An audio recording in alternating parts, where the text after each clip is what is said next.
Aloha and welcome to the Secret Art of Huna podcast, where I'll be sharing how to use Huna, the carefully guarded spiritual, energetic and healing practices of the ancient Hawaiians, to help you transform those bits of your life that aren't working, to help you find your purpose, or maybe just to help you dump emotional baggage.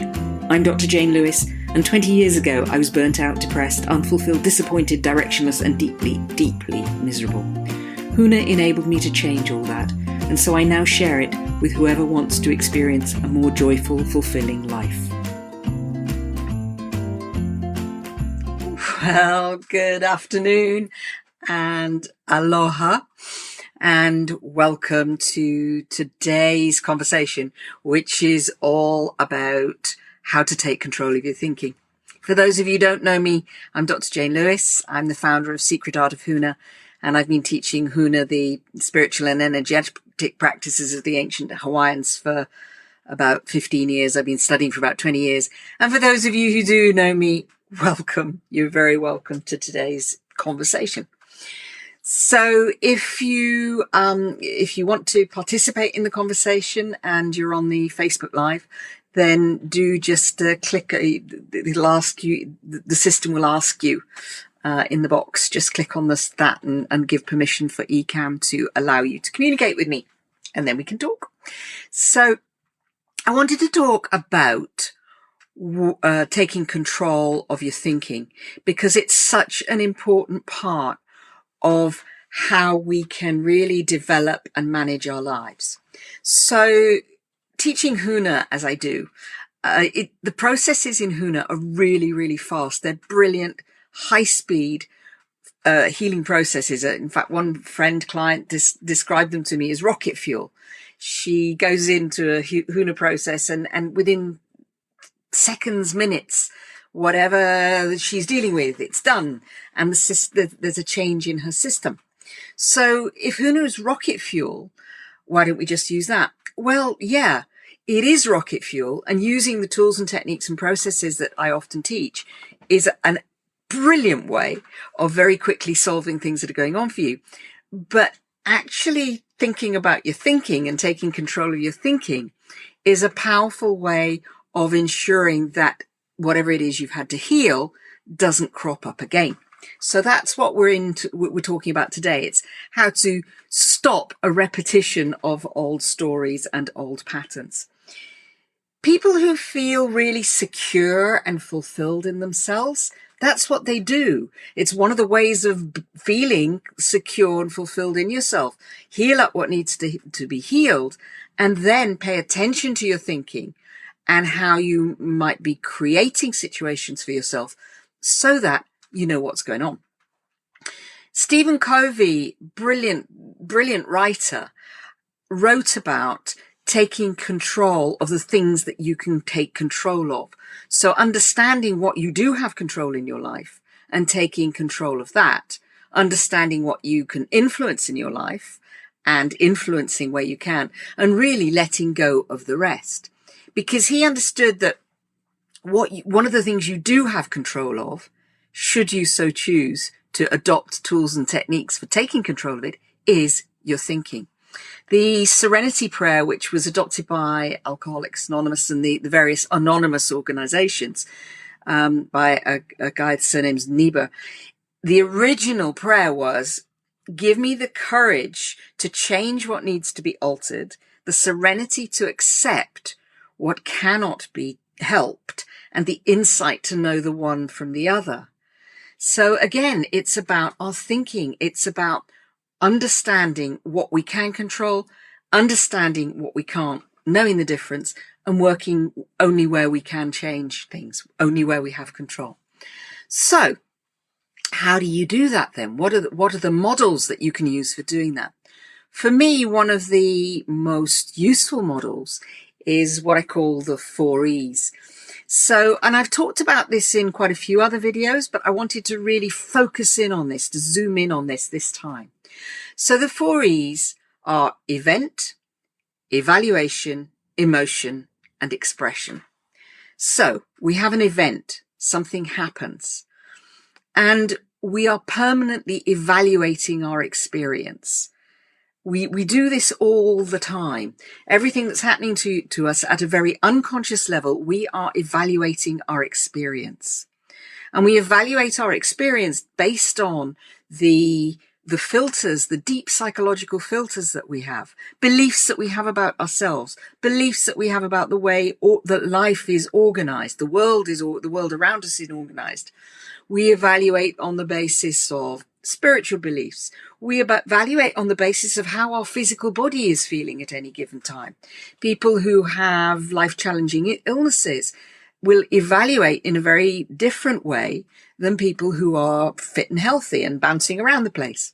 So there are many, many filters at a deep psychological level that will influence how we evaluate an emotion, how we evaluate how we evaluate an event, beg your pardon, how we will evaluate our experience.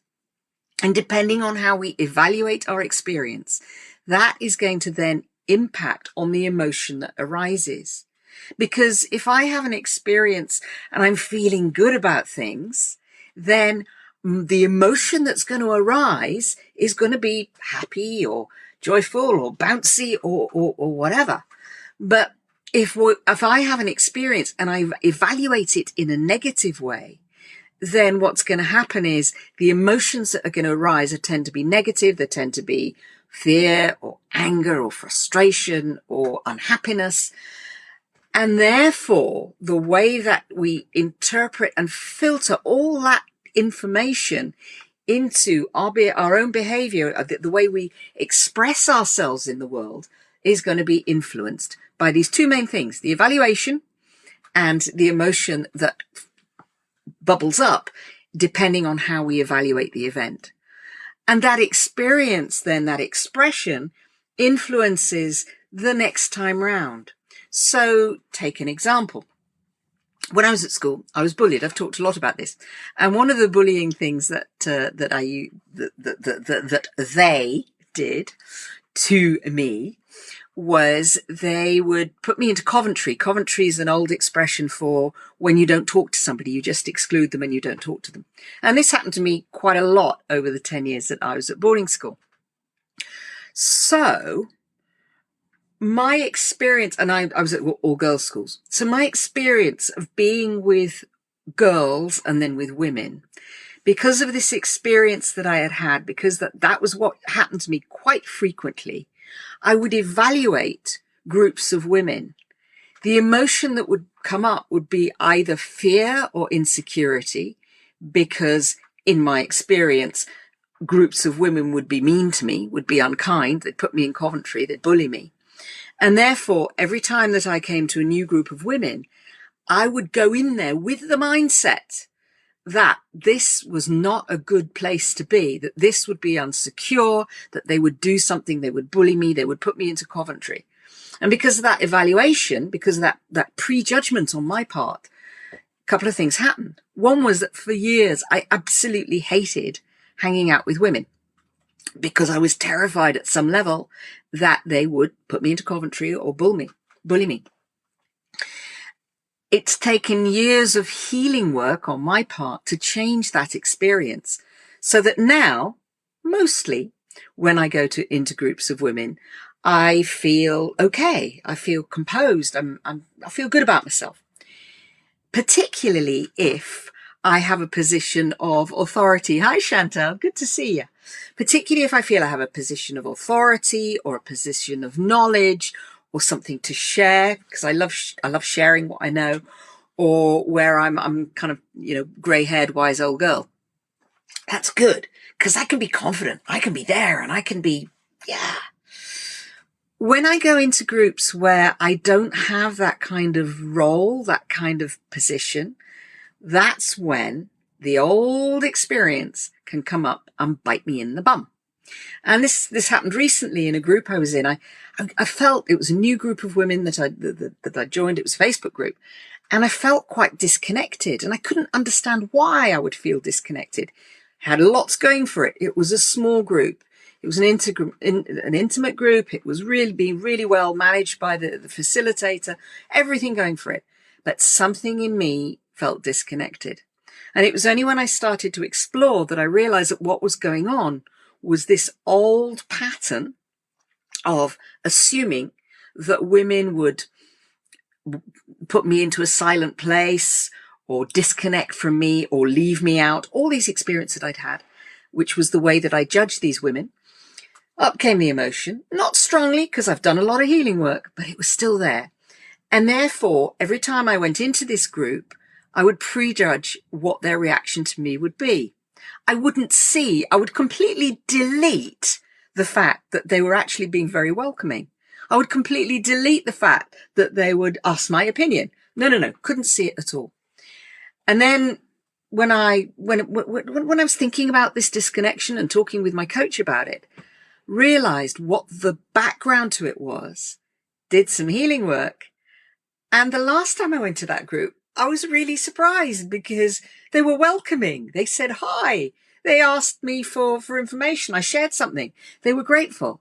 Completely different experience. Because what I'd done with the healing work was to change the evaluation and the emotion, and therefore to change my experience in this group.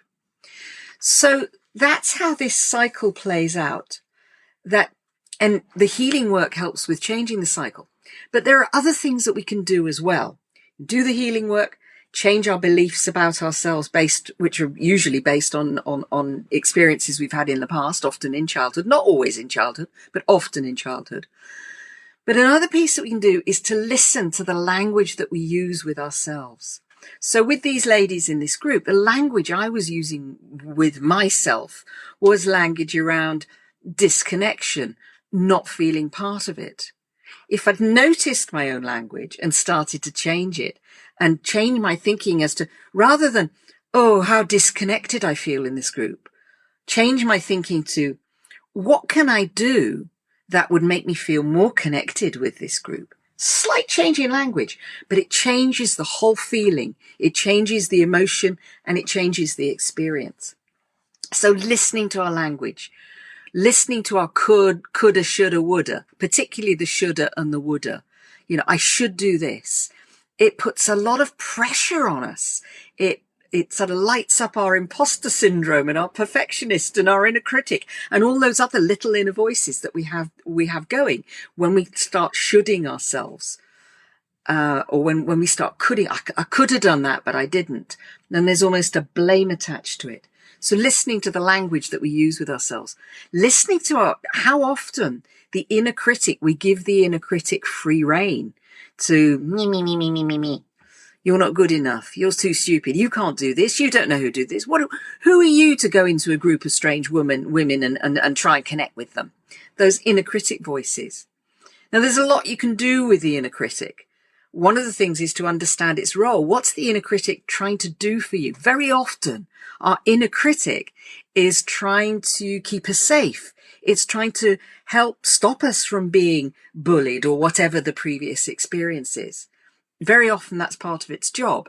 But what happens is it kind of gets flipped around. And what we then get is negative self-talk going on in our heads rather than something that's loving and feels like it's safe. So talking to your inner critic, acknowledge your inner critic. Hi, inner critic. I know you're there. Thank you for being there. Thank you for suggesting that maybe I need to pay attention to something. But today I'm just going to do it anyway. Just park yourself. But thank you for being there. Acknowledge your inner critic. Some people make fun of their inner critic. I had a client who made an inner critic puppet out of, it was sort of knitted puppet, or you could do a little Pinocchio drawing. But negotiating with your inner critic, negotiating with your inner perfectionist, because as I say, most of the time, the job they were originally set out to do was the job of helping you, of keeping you safe. But that was then and this is now. And we change a lot from childhood. So all those patterns which were supposed to keep us safe and possibly did once upon a time, they're no longer needed. They're no longer necessary. So understanding how that's playing out. So there are a couple of tips that you can use to help break this cycle. First one is focusing on what you really do have control of. Second one then is being aware. Hi, Joanna. The second one then is being aware of this cycle, this event, the evaluation you put on it, the emotion, and then how that expresses itself in your behavior, in our behavior. Another one is listening to the language that we use with ourselves and starting to understand where our inner critic, our inner perfectionist, and those kinds of characters, where did they come from? What was their original job? And how can we work with them so that the job that they once did, we really understand that they don't need to do that job anymore. And what they're doing is really more an undermining behavior. So thank you, Chantal. Thank you so much. So I hope that's been useful, and I look forward to talking to you in a week's time. As always, if you want to talk, then you can put comments in the chat below, or you can connect with me through my diary, book an appointment for a complimentary conversation, secretartofhuna.com/diary, and look forward to talking to you very soon. Lots of love, and particularly lovely to see those of you who are here in person. Hi, Chantal. Hi, Joanna. And I'll be back next week. Bye.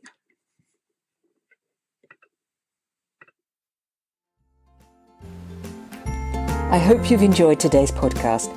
If you want to bring about rapid transformation in your life, check out secretartofhuna.com, where you can also download a free meditation to help you with self-forgiveness. You can also look out for Secret Art of Huna on social media such as Facebook and LinkedIn. Look forward to talking to you again very soon.